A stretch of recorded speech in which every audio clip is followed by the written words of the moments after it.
Reach. Reach का मतलब होता है पहुंचना, पहुंच जाना, पकड़ना, बढ़ना या फैलना। देखिए, रीच और अराइव एक इंग्लिश का लफ्ज़ है। ये दोनों एक दूसरे के इंटरचेंजेबल हैं। दोनों जो है अक्सर लोग इकट्ठा इस्तेमाल कर लेते हैं, लेकिन इनमें थोड़ा सा फ़र्क होता है। अराइव के ऊपर मैंने अपनी वीडियो बनाई हुई है, वो भी आप देख सकते हैं। और रीच का क्या मतलब होता है? देखिए, कोई चीज़ है और उसने अपनी मंज़िल तक पहुंचना है, चाहे उसकी मंज़िल ऊपर की तरफ है या चाहे उसकी मंज़िल ज़मीन की गहराई की तरफ है या चाहे उसकी मंज़िल उसके आगे है या पीछे है, लेकिन उसने अपनी मंज़िल तक पहुंचना है। और उस मंज़िल तक पहुंचने के लिए उसे जो है कुछ उसके रास्ते में कुछ रुकावटें आएंगी, क्योंकि वो मंज़िल उसकी आसान नहीं है, कुछ रुकावटें हैं उसके रास्ते में।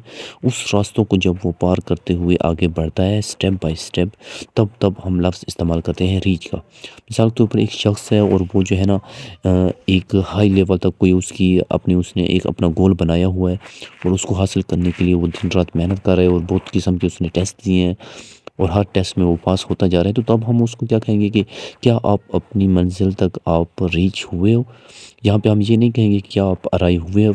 अराइव का मतलब भी पहुँचना होता है, लेकिन यहाँ पे अराइव इस्तेमाल नहीं करेंगे। यहाँ पे इस्तेमाल करने की करेंगे कि क्या आप जो है अपनी मंजिल तक रीच हुए हो, क्योंकि उसकी एक मंजिल थी और उस मंजिल तक पहुँचने के लिए काफ़ी ज़्यादा उसकी रुकावटें थी।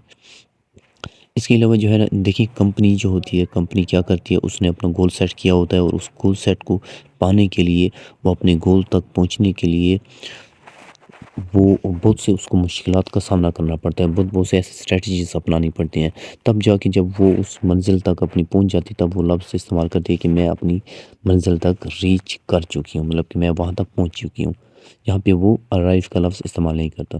तो ऐसी सिचुएशन जब कभी भी आपने कहीं तक पहुँचना होता है, या मिसाल के तौर पे छोटा बच्चा होता है और उसने कोई चीज़ उठानी होती है और वो उससे काफ़ी ऊपर होती है, किसी और स्टैंड के ऊपर पड़ी होती है, वो क्या करता है, कुछ नीचे चीज़ें कुछ रख रख कर, क्योंकि उसके लिए उसकी मंजिल क्या है, उस चीज़ को उठाना है, लेकिन वो काफ़ी ऊपर है, इसका हाथ नहीं जा रहा होता। ये क्या करता है, काफ़ी कोई और चीज़ों का इस्तेमाल करके उनके ऊपर पाँव रखते रखते फाइनल वो क्या करते हैं, उसका हाथ जो है उसकी मंजिल तक रीच कर जाता है, मतलब कि मुश्किल के साथ मुश्किलें पार करते हुए उस मंजिल तक रीच कर जाता है। तो जब कभी भी आप कोई मुश्किलें वगैरह आपको आए रास्ते में, लेकिन आपने उनको पार करते हुए अपनी मंजिल तक पहुँचते हो, तब आप लफ्ज़ इस्तेमाल करते हो रीच का।